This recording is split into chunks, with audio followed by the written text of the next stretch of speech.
जरा सोचिए, हम आज बारिश का टाइम जानने के लिए ऐप खोलते हैं, पानी ढूंढने के लिए मशीन लगाते हैं और भविष्य की बात हो तो ज्योतिष में या तो मजाक ढूंढते हैं या फिर डर। आज हम बात कर रहे हैं उस इंसान की जिन्होंने तारे देखकर डर नहीं फैलाया, बल्कि तर्क, गणना और गहराई से उन्हें समझाया। आप जरा सोचिए कि जब आज भी मौसम की सही जानकारी नहीं मिलती और वो 1500 साल पहले उज्जैन की धरती पर बैठकर सालों का ज्ञान ऐसे लिख गए कि आज भी दुनिया उसे पढ़ती है। नाम है वराहमिहिर। और अगर आप सोच रहे हैं कि ये कोई बाबा टाइप साधु थे, तो रुकिए जरा, अभी आपको बहुत कुछ जानना बाकी है।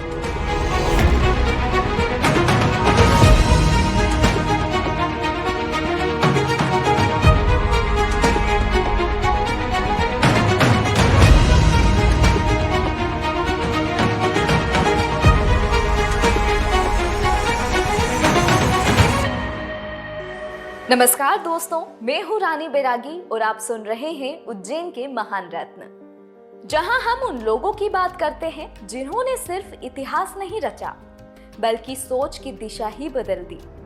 वराहमिहिर, एक नाम जो सिर्फ विक्रमादित्य के दरबार के रत्न नहीं थे, बल्कि उस समय की सोच से सैकड़ों साल आगे चल रहे थे। उनका जन्म उज्जैन में हुआ था और यहीं से शुरू हुआ उनका ज्ञान का सफर। अब यह बात कोई मामूली नहीं है, क्योंकि उज्जैन उस समय भारत का खगोल शास्त्र का सबसे बड़ा केंद्र माना जाता था। यह वही उज्जैन है जहां प्राचीन काल का ग्रीनविच मतलब कि भारत का शून्य देशांतर रेखा माना जाता था। यहीं से दिन रात, समय और तिथियों की गणना की जाती थी। और इसी नगरी ने दिया हमें वराहमिहिर, जिन्होंने लिखा पंच सिद्धांतिका। इस ग्रंथ में 5 खगोल सिद्धांतों को इतने ऑर्गेनाइज्ड और लॉजिकल तरीके से बताया गया कि वो आज के मॉडर्न एस्ट्रोनॉमी के फाउंडेशन से मेल खाता है। इसके अलावा उन्होंने लिखा बृहत संहिता और बृहत जातक, जिनमें उन्होंने एस्ट्रोलॉजी को लेकर प्रैक्टिकल सोच दी। उन्होंने फेस्टिवल्स, मौसम, पर्यावरण, भवन निर्माण, एग्रीकल्चर और यहाँ तक कि फैशन तक पर लिखा। पर जो चीज सबसे ज्यादा चौंकाने वाली थी, वो था उनका जल विज्ञान। आज हम मशीनों से जमीन के नीचे का पानी ढूंढते हैं और वो 1500 साल पहले सिर्फ मिट्टी की नमी, पेड़ पौधों की दशा और हवा की दिशा से बता देते थे कि यहाँ पानी मिलेगा या नहीं। इतना ही नहीं, उनकी एक बात आपको जरूर सुननी चाहिए। उनका कहना था कि अगर कोई ग्रह आपके जीवन पर असर डाल सकता है तो जरूर वो प्राकृतिक सिस्टम का हिस्सा होगा और इसे समझा भी जा सकता है। मतलब कि वो एस्ट्रोलॉजी को साइंस की तरह समझते थे, ना कि ब्लाइंड बिलीफ की तरह। वो उज्जैन में बैठे थे, लेकिन सोच रहे थे पूरे ब्रह्मांड के बारे में, और जो लिखा वो आज तक मिटा नहीं।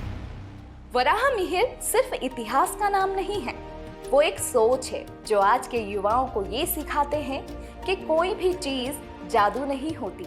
हर चीज के पीछे एक तर्क, एक ज्ञान होता है। आपके पास अगर रिसोर्सेज नहीं हैं, लेकिन ऑब्जर्वेशन और सोच है, तो आप भी असंभव को संभव बना सकते हैं। और सबसे जरूरी बात, धर्म और विज्ञान दोनों जब साथ चलते हैं तभी असली विकास होता है। वराहमिहिर ने सिर्फ आकाश को नहीं पढ़ा, बल्कि ये सिखाया कि सही नजरिए से देखा जाए तो हर चीज में ज्ञान छुपा होता है।